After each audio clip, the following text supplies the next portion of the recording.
Ya Allah, sampaikan salawat salam rindu kami kepada kekasihmu Rasulullah Sallallahu Alaihi Wasallam.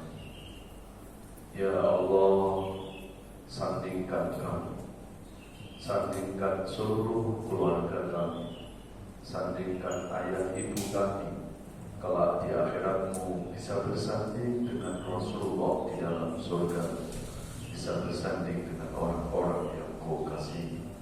Rabbana taqabbal mahabbatana ila rasulika karim. Al-Fatihah.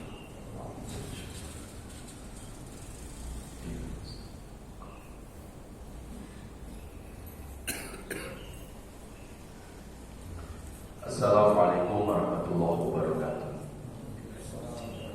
Alhamdulillahirabbil alamin. Allahumma shalli ala Muhammad wa ala alihi wa sahbihi wa barik wa sallim ajmain. Rabbi zidna ilma wa akhirna bisolihin. Amin ya rabbal alamin. Bapak Ibu jamaah sekalian yang dirahmati Allah, alhamdulillah kita bersyukur kepada Allah. Berkat izin dan iradahnya kita masih diberikan nikmat sehat, nikmat panjang umur oleh Allah. Mudah-mudahan nikmat sehat dan panjang umur ini bisa kita manfaatkan untuk memperbaiki diri kita. Karena orang yang baik bukan orang yang hidupnya tanpa melakukan dosa. Orang yang baik bukan orang yang hidupnya tanpa kesalahan. Karena tidak mungkin yang namanya manusia itu lepas dari dosa. Tidak mungkin yang namanya manusia itu lepas dari kesalahan. Makhluk Allah yang dijamin tidak pernah punya dosa itu hanya malaikat-malaikat Allah. Itu yang Allah jelaskan dalam surat At-Tahrim surat 66 ayat 6. La ya'sunallaha ma amarahu wa yaf'aluna ma yu'mar. Malaikat itu tidak pernah maksiat kepada Allah. Jangankan maksiat, niat maksiat saja tidak ada. Karena malaikat itu diciptakan Allah, tidak diberi nafsu oleh Allah. Maka orang yang baik, manusia yang baik adalah manusia yang menyadari dosa, menyadari kesalahan. Dan setelah dosa, setelah sadar, mau bertaubat, mau kembali kepada Allah. Itulah yang dijelaskan oleh Rasulullah dalam hadis, kullu bani Adam khata' wa khairul khata'at tawwabun. Semua manusia itu banyak dosanya, dan sebaik-baik yang berdosa ketika yang berdosa itu mau menyadari dosanya dan setelah sadar mau bertaubat, mau kembali kepada Allah Subhanahu wa taala. Berarti manusia yang tidak baik adalah manusia yang merasa dirinya paling benar, paling bersih. Itu malah tidak baik di hadapan Allah. Ya, fala tuzakku anfusakum wa huwa a'lamu biman ittaqa. Jangan pernah kita merasa lebih bersih, lebih baik, karena sejatinya yang tahu diri kita hanya Allah Subhanahu wa ta'ala. Kalau diri kita aja tidak tahu kita, ya, nilai diri kita tidak tahu. Mana mungkin kita mudah menilai orang lain. Mana mungkin kita mudah menjelek-jelekan orang lain. Ya, mudah-mudahan kita diberikan kemampuan oleh Allah sifat salamatis sudur. Apa salamatis sudur itu? Kemampuan kita untuk melihat kekurangan diri kita, sehingga tidak ada kesempatan untuk melihat kekurangan-kekurangan orang lain. Salawat serta salam sama-sama kita sampaikan kepada panutan abadi kita Rasulullah Muhammad SAW. Semoga kita termasuk umat yang mencintai Nabi, dan mudah-mudahan Nabi mencintai kita. Amin ya rabbal. Baik Bapak Ibu, seperti biasanya kajian kita adalah tadabbur Al-Quran, yaitu renungan-renungan di bawah naungan ayat-ayat suci Al-Quran. Kali ini kita akan membahas tentang sejarah, yaitu sejarah Perang Badar. Kemarin kita memperingati hari ulang tahun kemerdekaan. Ini ada satu rahmat Allah yang Allah berikan kepada negeri. Ini sepertinya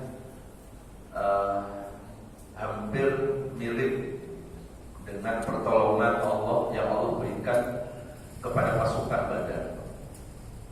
Ya, saya akan membahas salah satu surat atau ayat pertolongan Allah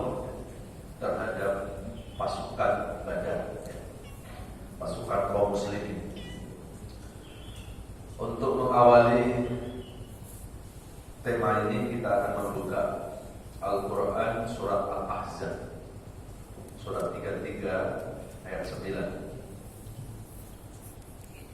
Surat Al-Ahzab, surat 33 ayat 9. A'udzubillahi minasyaitonir rajim. Bismillahirrahmanirrahim. Ya ayyuhalladzina amanu dzkuru ni'matallahi 'alaikum idh ja'atkum junudun fa'arsalna 'alaihim rihan wa junudan lam tarawha wa kana Allahu bima ta'maluna basira. Shadaqallahu. Ini satu ayat potongan dari sejarah perang Badar. Jadi kalau kita lihat, kita merenungi surat Al-Ahzab ayat yang ke-9 tadi, ada nikmat Allah, ada pertolongan Allah yang Allah berikan kepada pasukan kaum muslimin pada saat itu. Ya. Karena kalau dipikir dengan logika, Pak, harusnya pasukan kaum muslimin dalam perang Badar itu nggak bisa mengalahkan kaum musyrikin ya, pada saat itu. Karena jumlah umat Islam, pasukan umat Islam itu tidak sebanding. Umat Islam jumlah pasukannya 313. Sementara orang musyrikin, musuh Islam pada saat itu lebih dari 1000 orang. Jadi kalau 1000 saja berarti 1 lawan 3 orang. Kalau kita hanya menggunakan logika, umat Islam nggak mungkin bisa mengalahkan musuh. Dalam perang Badar itu harusnya umat Islam mengalami kekalahan. Ya, tapi faktanya, buktinya dalam perang Badar itu umat Islam diberikan kemenangan. Apa penyebab umat Islam mendapatkan kemenangan? Satu, karena pertolongan Allah, karena rahmat. Sama nggak sama kemerdekaan negeri ini? Kalau kita berpikir pakai logika, sepertinya Indonesia ini akan susah untuk melawan penjajah pada saat itu. Karena negeri ini sudah dijajah lebih dari 300 tahun, Pak. Dan senjata negeri ini pada saat itu cuma bambu runcing. Ya. Secara logika nggak mungkin bambu runcing itu bisa melawan bom, karena senjata penjajah pada saat itu canggih-canggih, Pak. Ada bom, ada granat, ada meriam. Dari dulu kita cuma punya satu meriam. Meriam apa? Masih ingat juga ya, subuh-subuh. Kalau kita pikir pakai logika, sepertinya nggak mungkin, Pak. Yang namanya bambu runcing bisa melawan meriam, bisa melawan bom. Tapi lagi-lagi apa, Pak? Lagi-lagi di sini Allah mendemonstrasikan kemahabesaran. Di sini Allah mendemonstrasikan kemahakuasaannya. Ya. Kam min fi'atin qalilatin ghalabat fi'atan katsiratan biidznillah. Berapa banyak pasukan kecil bisa menjungkalkan pasukan besar biiznillah, karena izin Allah. Maka di pembukaan Undang-Undang 45 itu kan, dengan berkat rahmat Allah. Jadi negeri ini dimerdekakan itu bukan hadiah dari penjajah, Pak. Di sini ada pertolongan Allah, ada rahmat Allah. Makanya di sila pertama Pancasila didahulukan ketuhanan yang Maha Esa. Kalau bicara Esa, kita ingat surat Al-Ikhlas, Qul huwallahu ahad. Ya. Itulah Allah yang ahad, Allah yang Esa. Ya. Kalau bukan karena rahmat Allah, berat ya negeri ini akan bisa merdeka. Ya. Maka kalau kita sadar kemerdekaan negeri ini itu adalah karena rahmat harusnya Pak, dalam memperingati kemerdekaan ini ya harusnya dilakukan hal-hal yang itu bisa mengundang rahmat Allah juga. Jangan kemudian dibuat acara-acara yang justru malah mengundang kemurkaan Allah. Ya. Jadi ini bukti betapa kekuatan Allah itu, ya, itu loh adalah sesuatu yang sangat dibutuhkan dalam kehidupan manusia. Kan kita nggak boleh dalam hidup ini hanya mengandalkan kekuatan fisik, kekuatan apalagi finansial, nggak bisa. Dalam hidup ini kita harus melibatkan kekuatan Allah. Hasbunallahu wa ni'mal wakil, ni'mal maula wa ni'man nasir. Ya. Kita ini lemah. Tanpa kekuatan Allah kita ini nggak punya kemampuan apa-apa. Ya, jangankan mengusir penjajah yang sudah ratusan tahun menguasai negeri ini, Pak.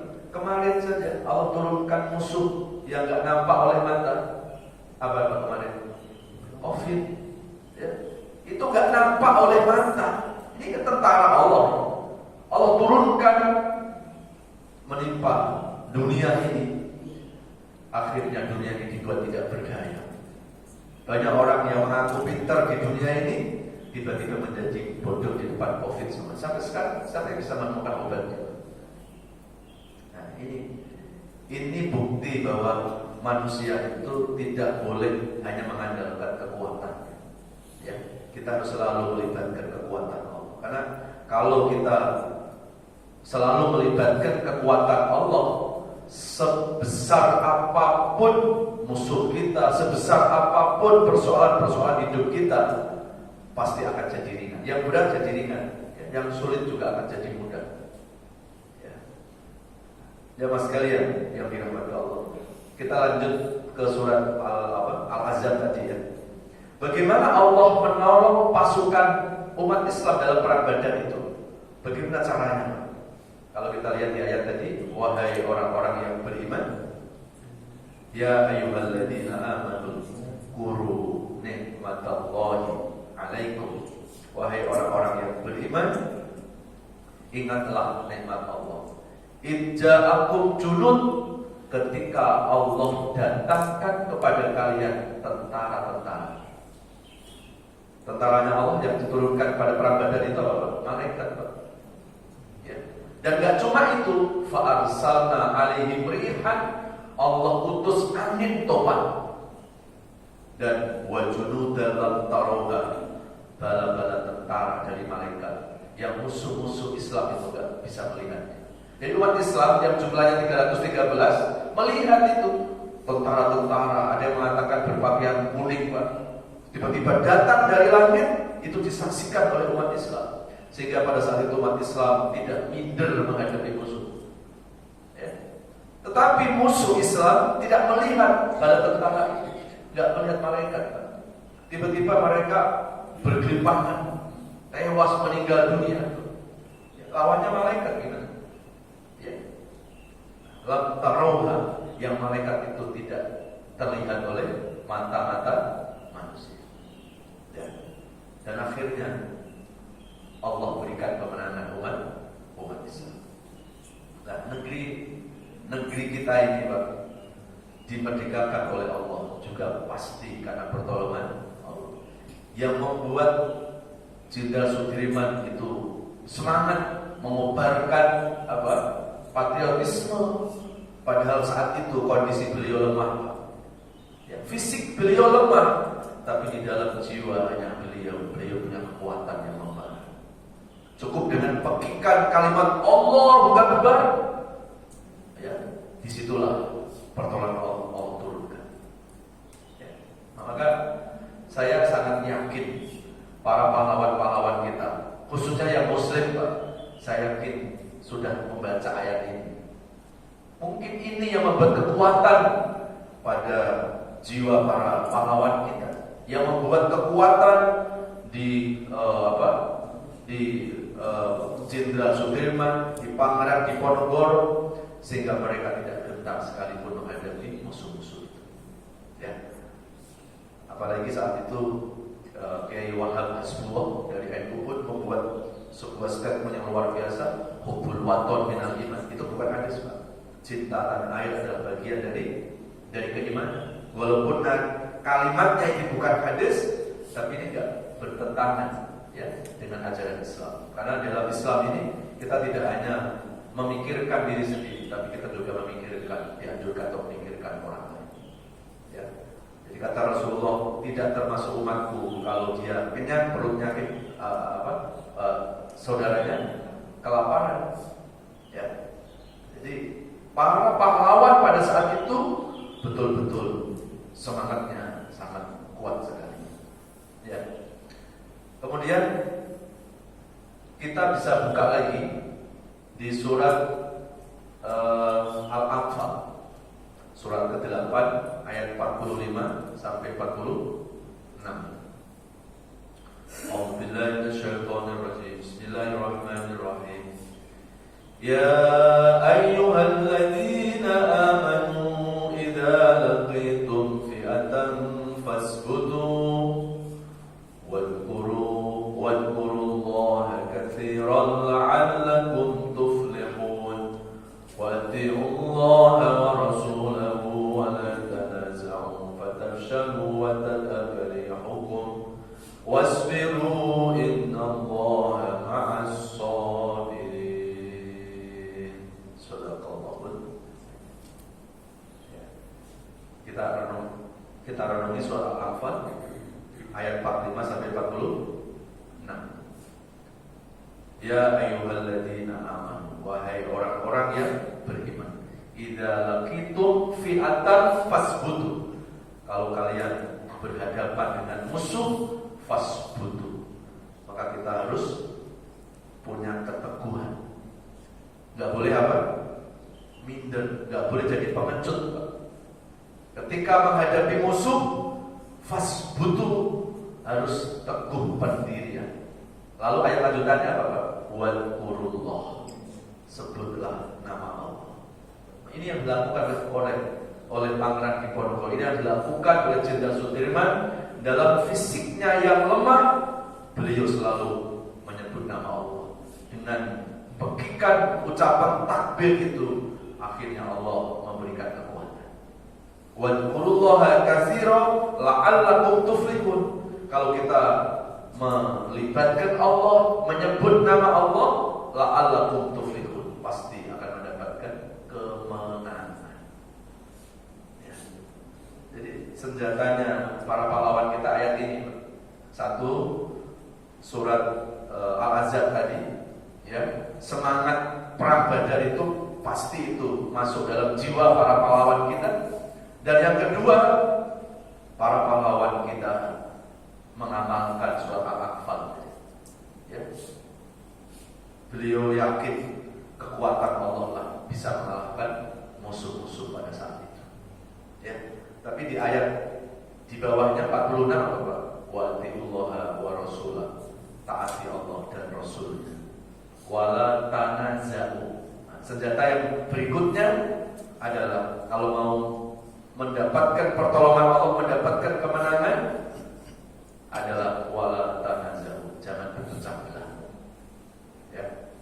Jadi kalau negeri ini, Pak, dulu saat mengusir penjajah itu terpecah belah, terkotak-kotak, saya yakin nggak akan bisa, ya, melawan penjajah pada saat itu. Jadi senjata umat Islam, senjata bangsa ini adalah persatuan. Maka ini yang harus kita jaga, Pak. Jangan mau bangsa ini diadu domba. Jangan mau umat Islam ini terpecah belah. Ya, karena kata Rasulullah, idza taraqat ummati fattadisa. Kalau umatku sudah terpecah belah, tunggulah masa kehancuran. Jadi hancurnya umat Islam itu karena umat Islam tidak mampu merawat persaudaraan. Ya, ini bukan omong kosong, Pak. Ya, ini sudah dibuktikan kan? Bagaimana sejarah Islam dulu di Andalusia, bagaimana sejarah Islam dulu di Manila. Di Andalusia, Islam itu pernah berjaya kurang lebih 700 tahun, Pak. Kalau kita pergi ke sana sekarang, itu masih ada tuh, ya, masih ada sejarah-sejarah Islam yang bisa kita lihat di sana. Ya. Sekarang ini Islam tidak bisa bangkit di sana. Apa penyebabnya? Coba kita buka sejarah. Penyebabnya karena umat Islam tidak bisa merawat persatuan. Diadu domba umat Islam pada saat itu, lalu terjadi konflik internal antara umat Islam. Begitu umat Islam sudah lemah, masuk ke tanah Salibis, dan akhirnya dipaksa umat Islam supaya keluar dari Andalusia. Kalau yang nggak mau keluar dari Andalusia, mereka bunuh dan mereka murtadkan. Dan sekarang ini Islam tidak bisa bangkit lagi. Boro-boro mayoritas, Pak. Ya, 1% tidak ada Islam sekarang di sana. Ini harus menjadi catatan buat kita. Jadi senjata bangsa ini mendapatkan kemerdekaan selain tadi ya, selain Udkurullah, selain melibatkan kekuatan Allah, yang kedua adalah mempertajam persaudaraan. Caranya bagaimana mempertajam persaudaraan? Ya kita harus pertajam persamaan, tidak usah pertajam perbedaan. Yang membuat negeri ini terpecah belah itu karena banyak orang yang mempertajam perbedaan, tidak pernah mempertajam persamaan. Ya, ini sebentar lagi akan ada pilpres. Saya yakin di antara jamaah ini pasti beda-beda pilihan. Nggak apa-apa. Tidak perlu kita memaksa orang harus sama dengan kita. Nggak perlu kita angkat perbedaannya, tetapi kita pertajam persamaan. Apa persamaan kita, Pak? Sama-sama anak bangsa, sama-sama umat Islam. Maksud hanya gara-gara beda pilihan politik kemudian kita korbankan persaudaraan sesama anak bangsa. Maksud kita korbankan persamaan sesama umat Islam. Jadi nggak usah kita persoalkan perbedaan. Perbedaan itu nggak akan bisa selesai. Sampai kiamat kurang sehari aja nggak kelar, Pak. Karena perbedaan itu sunatullah. Sepanjang dunia ini masih ada, perbedaan itu nggak akan pernah hilang dari kehidupan manusia. Ya, pelangi itu indah ya karena warnanya berbeda. Harusnya perbedaan menjadi hasanah, ya, menjadi hasanah apa? Untuk kita bisa menguatkan, ya, harmonisan dalam persaudaraan. Jangan sampai, Pak, jangan sampai hanya gara-gara pilihan politik kita hancur persaudaraan sesama umat Islam. Ya, karena musuh kita sekarang ini, Pak, musuh yang dihadapi oleh bangsa ini, musuh yang dihadapi oleh umat Islam, itu bukan hanya musuh eksternal, Pak. Ada musuh internal. Ini yang paling berat, Pak. Apa musuh internal bangsa ini? Apa musuh internal umat Islam sekarang ini? Perpecahan antara umat Islam. Dan ini sekarang sudah mulai nampak. Gak usah kita bicara beda politik, Pak. Hanya beda fikih saja. Hanya beda pemahaman saja.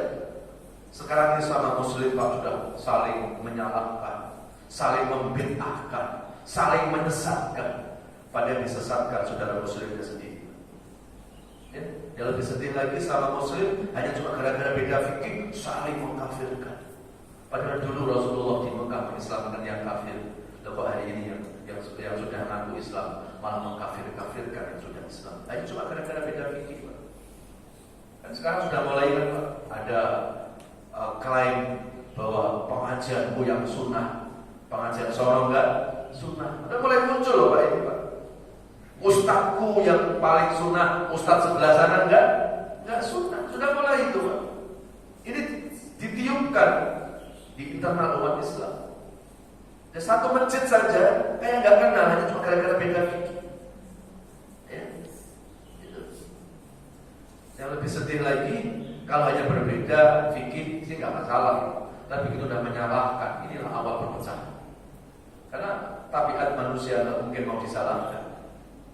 Ya, jadi kalau memang kita berbeda fikih, berbeda pemahaman, nggak masalah. Ya, jangankan di kalangan kita yang manusia atau umat sekelas kita yang biasa, di kalangan para ulama-ulama, ya, salafus soleh kita, itu mereka berbeda kok, Pak. Bagaimana Imam Syafi'i dengan gurunya Imam Al-Maliki? Al-Maliki itu disebut Imam Darul Hijrah, itu gurunya Imam Asy-Syafi'i. Ya, ada perbedaan nggak Imam Syafi'i sama gurunya? Ada. Tapi pernah ribut nggak? Apakah pernah Imam Maliki mengatakan, Syafi'i, kamu kan muridku, ikuti aku saja, nggak usah buat madhab?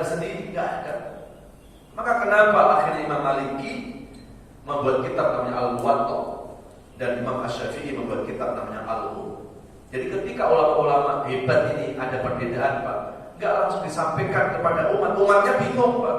Beliau buat karya melalui kitab. Ya, yang kepingin mengikuti mazhab Syafi'i, buka kitabnya. Yang kepingin mazhab Maliki, ada kitab Al-Muwatta, buka kitabnya. Dan tidak pernah, saya sudah baca 2 kitab itu, tidak pernah dalam kitab Al-Muwatta menyerang kitab Al-Um karena Imam Asy-Syafi'i, dan Imam Asy-Syafi'i dalam kitab Al-Um menyerang kitab Al-Muwatta karangan gurunya. Enggak ada. Ini ulama-ulama besar loh, Pak. Enggak pernah menyalahkan, enggak pernah apalagi menyesatkan. Ini kita yang masih awam, kita yang masih baru belajar, Pak, sudah mudah menyalahkan ketika ada orang berbeda fikih dengan kita. Ya. Kita juga punya tokoh. Ada NU dulu siapa? Kiai Hasyim Asy'ari. Ada Kiai Ahmad Dahlan. Pernah beliau Kiai Hasyim Asy'ari, orang-orang NU itu datang ke Kiai Ahmad Dahlan, ya, mereka sangat toleran dalam perbedaan. Ketika datang ulama NU ke Kiai Ahmad Dahlan, pada saat itu Kiai Ahmad Dahlan melaksanakan sholat subuh, yang imam adalah beliau tidak kunut, Pak. Beliau kunut, Pak. Dan murid-muridnya nanya, kok tumben hari ini kunut? Dia bilang di belakang ada orang NU. Ini kan menjadi contoh, ya. Tidak pernah di kalangan ulama-ulama kita hanya berbeda fikih kemudian saling menyerang, saling menyesatkan. Jadi kenapa akhir-akhir ini hanya cuma gara-gara beda fikih kok sesama umat Islam akhirnya saling provokasi, saling menyalahkan? Ini yang saya sampaikan tadi, musuh bangsa ini sekarang bukan sesama anak bangsa. Musuh umat Islam bukan sesama umat Islam. Musuh umat Islam itu adalah musuh internal tadi. Apa musuh internal itu? Perpecahan antar umat Islam. Dan ini ada skenario untuk mengadu domba bangsa ini, untuk mengadu domba bangsa. Ya, dan ada kan yang kita kenal istilah buzzer RPI. Memang mereka sering membuat gaduh karena uangnya dari situ. Ya, ini yang harus kita waspadai. Jadi jangan sampai hanya gara-gara beda fikih, hanya gara-gara beda pilihan, hanya gara-gara beda pilihan politik, Pak, kemudian tercapek-capek persaudaraan sesama anak bangsa, sesama umat Islam. Ya. Nah, ingat sejarah di Andalusia itu, Pak. Andalusia 700 tahun pernah jaya Islam di sana, tapi hari ini Islam tidak bisa bangkit lagi di sana karena perpecahan umat Islam. Dan ini tidak terjadi hanya di Andalusia, kita bisa buka sejarah di Manila. Dulu Manila dipimpin sama kesultanan. Konon salah satu sultan itu orang Melayu, orang kita. Dan tidak mungkin dipimpin sama sultan kalau nggak mayoritas Islam. Hari ini 3 berapa persen Islam di Manila? Mungkin sekitar 5-10%. Apa penyebabnya? Coba kita lihat. Lagi-lagi karena umat Islam tidak bisa merawat persaudaraan. Ya, itu, Pak. Nah, itu kan di Andalusia, Pak Ustaz, itu kan di Manila. Ini kan Indonesia.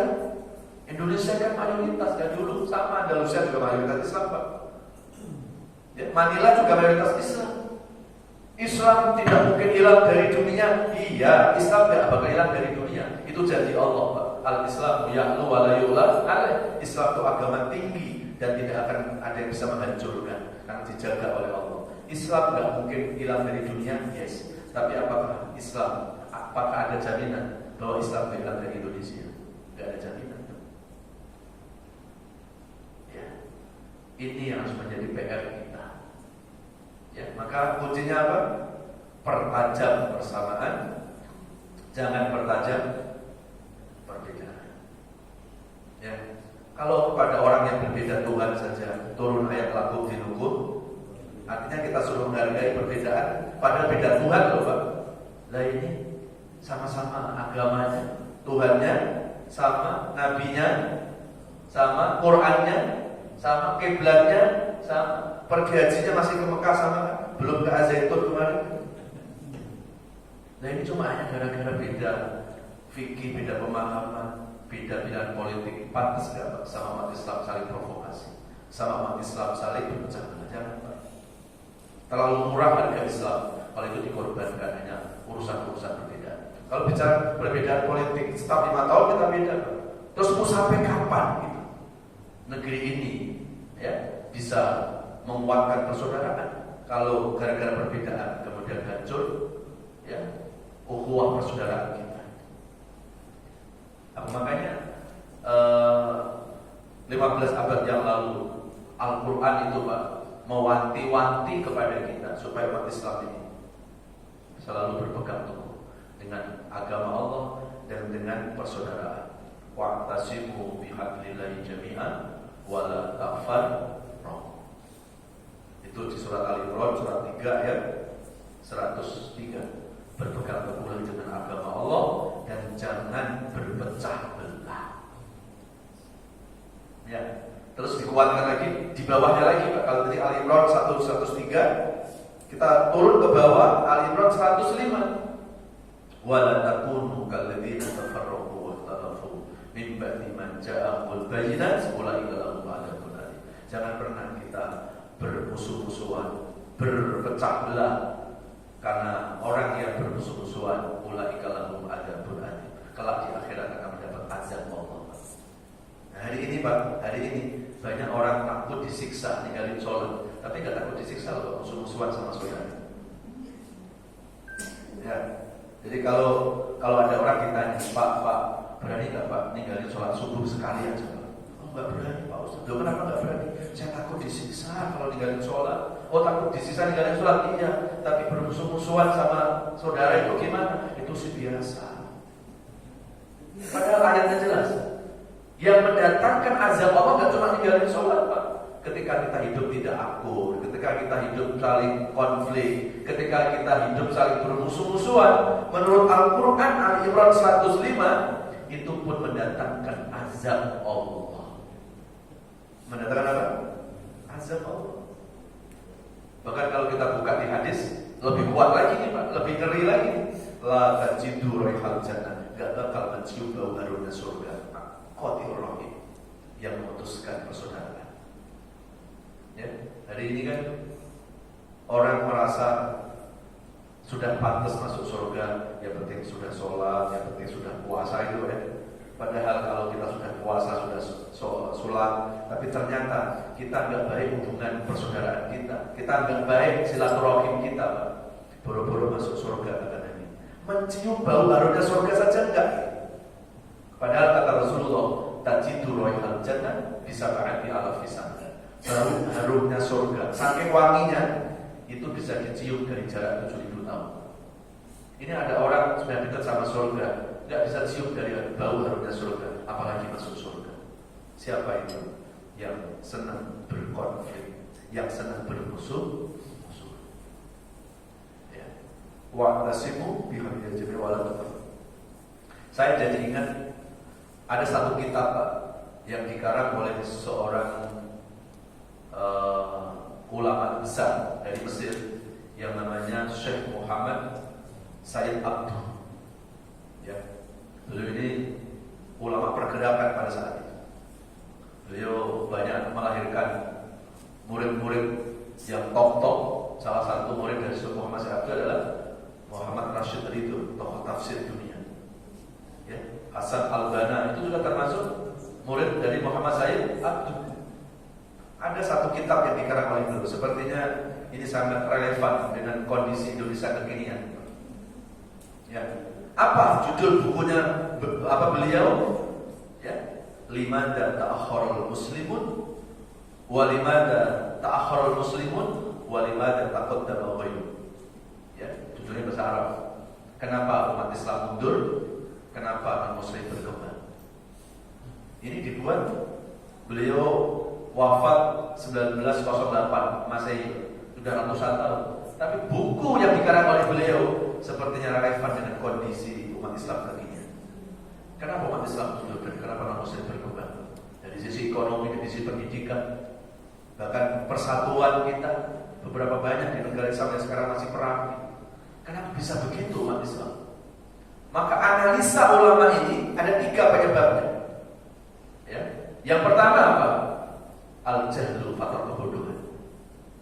Maka ketika umat Islam ini mau bersaing dengan negara-negara maju, Pak, yang harus diperbaiki apa? Faktor pendidikan. Ya. Jadi kalau sekarang ini Kita merayakan kemerdekaan, merdeka dari penjajah Jepang, Belanda, iya. Tapi apakah kita sudah merdeka dari kebodohan? Ini yang harus kita perbaiki ke depan. Ya. Maka kenapa di Al-Quran itu, Pak, surat pertama kali turun kepada Nabi, surat apa? Al-Alaq, yang diawali dengan Iqra. Apa makna Iqra itu? Bacalah. Kenapa kita suruh baca? Karena membaca jendela dunia. Jadi kalau sekarang ada statement membaca jendela dunia, di belakang 15 abad yang lalu Al-Quran sudah lebih dulu. Ya, itu menunjukkan betapa Al-Quran itu memberikan apresiasi terhadap ilmu pengetahuan. Ya. Lalu yang kedua, penyebab umat Islam mundur apa? Yang kedua adalah al-faqru, karena faktor kemiskinan. Kadal faqru ayatuna kufron. Kadang kemiskinan bisa menyeret orang kepada kekafiran. Ya. Berapa banyak saudara-saudara muslim kita, Pak, di daerah-daerah pedalaman, Pak, mereka keluar dari Islam bukan karena di sana nggak ada ustadz, bukan di sana nggak ada pengajian, urusan perut, Pak. Datang misionaris lalu nawari sembako, lama-lama mereka empati, simpati, dan mereka akhirnya keluar dari Islam. Maka ketika umat Islam ini mau maju, ya harus memperbaiki sektor ekonomi. Ya. Lalu yang ketiga apa? Kata beliau, penyebab umat Islam ini mundur adalah at-tafarruq bainal ummah, perpecahan antar umat Islam. Yang hari ini kita mulai rasakan, ya, perpecahan antar umat Islam. Jadi kalau umat Islam ini mau berkembang, mau maju, Pak, harusnya umat Islam ini mempertajam persaudaraan. Dengan cara tadi, ya, mempertajam apa? Persamaan, tidak mempertajam perbedaan. Ya. Karena silaturahim itu, Pak, silaturahim yang dianjurkan oleh agama kita itu bukan hanya sekedar silaturahim secara fisik saja. Ya, apa arti fisik Bapak sekarang berdekatan kalau hatinya masih berjauhan, belum silaturahim sekarang. Tapi di sini insya Allah sih sudah dekat hati, dekat fisik gitu. Apa arti ketemu salaman tangan? Kan ada orang salaman tangan, hatinya masih bermusuhan juga. Belum kita bersilaturahim. Karena silaturahim itu sebetulnya bukan hanya makna fisik. Silaturahim itu menumbuhkan empati, menumbuhkan kepedulian, menumbuhkan persaudaraan, menumbuhkan kasih sayang di antara kita. Irhamu man fil ardi yarhamkum man fis sama. Tebarkan kasih sayang, jangan tebar permusuhan. Karena kalau kita sudah menebarkan kasih sayang, maka Allah pun akan menurunkan kasih sayangnya kepada kita. Wallahu fi aunil abdi, maka al-abdu fi auni akhi. Allah akan selalu menolong, mencintai hambanya selagi hamba itu suka mencintai dan menolong kepada saudara. Ya. Jadi kembali kepada sejarah perang Badar itu diberikan kemenangan oleh Allah. Pertama, satu rahmat Allah. Kedua selalu meneguhkan persatuan, persaudaraan. Terus ketiga, ayat terakhir tadi, wasbiru, bersabarlah, innallaha ma'as-sabirin. Kita harus sabar. Sabar di sini bukan makna pasif, sabar itu maknanya aktif. Ya. Di surat Ali Imran surat ketiga ayat 200, ya ayyuhalladzina amanu sabiru wasabiru warabitu wattaqullaha la'allakum tuflihun. Wahai orang-orang yang beriman, bertakwalah kepada Allah, bersabarlah dan usahakan selalu sabar. Ya. Lalu apa? Warabitu, tetaplah di perbatasan.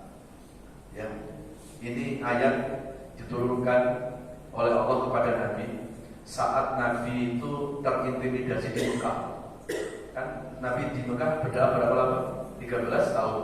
Selama 13 tahun diintimidasi, didolimi, sehingga para sahabat ada yang berkeinginan udah pindah, jangan ada di Mekah. Turunlah ayat ini. Ayat ini diturunkan oleh Allah menanamkan jiwa patriotisme. Karena Nabi dan para sahabat orang Mekah jangan pengecut. Ketika Mekah diserang, pertahankan Mekah.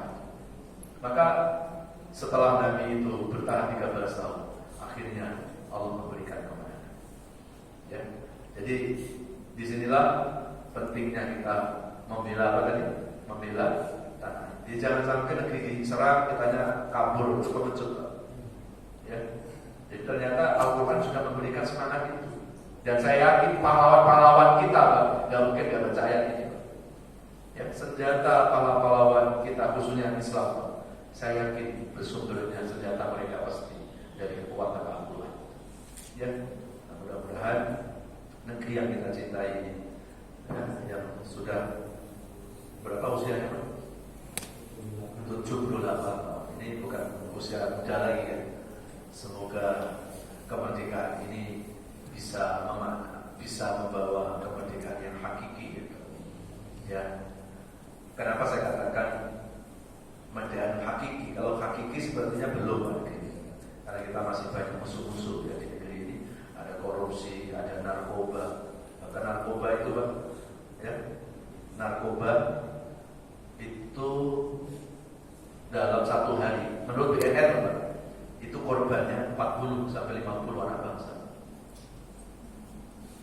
Satu turunan di bawah korban lalu lintas. Kalau rating tertinggi kecelakaan lalu lintas itu 70-80 orang, di bawahnya narkoba. Ya. Jadi kita masih punya musuh ya. Melawan narkoba, melawan korupsi, melawan kebodohan, melawan perpecahan, melawan ketidakadilan. Banyak hal yang masih kita terus ya, lakukan agar kita mendapatkan kemerdekaan yang hakiki. Mudah-mudahan Allah menolong kita, Allah memberikan hidayah kepada para pemimpin kita. Dan mudah-mudahan ketika negeri ini mengganti kepemimpinan, semoga Allah pilihkan pemimpin yang baik menurut Allah, bukan menurut kita. Amin ya rabbal. Baik, silakan. Ustaz, maaf sebentar. Bisa Ustaz elaborasi sedikit ayat surah yang Ustaz sebut tadi, surah At-Tahrim ayat 66, surah ayat 3 sampai 4. Ya. Surat 66 ayat 3 sampai 4. At-Tahrim. Yang saya baca tadi At-Tahrim surat 66, Pak. Iya.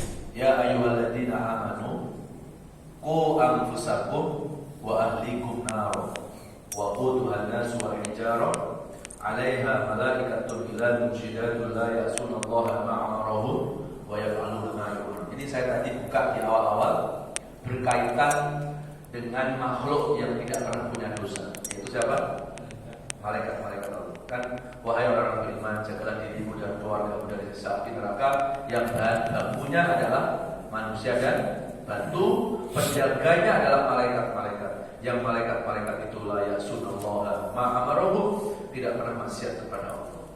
Malaikat itu sifatnya apa? Sami'na wa ata'na. Nah, baru kalau malaikat Pak tidak pernah punya dosa. Berarti ketika hari ini ada orang ngaku nggak punya dosa, berarti ngaku jadi malaikat. Untuk membuktikan kalau ada manusia ngaku nggak punya salah, berarti malaikat. Untuk buktikan pagi ini kita kasih kopi, ternyata kok minum kopi juga, berarti bukan malaikat. Karena malaikat nggak makan nggak minum. Berarti yang makan minum tidak punya hak untuk mengklaim dirinya nggak punya dosa. Justru orang yang baik itu adalah orang yang pernah berdosa lalu menyadari dosanya dan setelah sadar mau bertobat kepada Allah. Ya. Bukan Tahrim ayat 3 dan 4 kalau soal yang saya bahas saja, ya? Yang saya bahas saja. Ya, nanti kalau yang lain kita Ustaz tadi menyebut itu kan? Ya, yang mana Pak? At-Tahrim enggak? Tahrim ayat. Enggak, saya enggak sebut artikel. Yang saya sebut itu At-Tahrim surat 66 ayat 6. Enggak. Yang mana? Yang 3 sama 4 ya? Yang mana tuh? Saya enggak. Saya ingat yang saya bahas itu tadi At-Tahrim surat 6 ayat 66.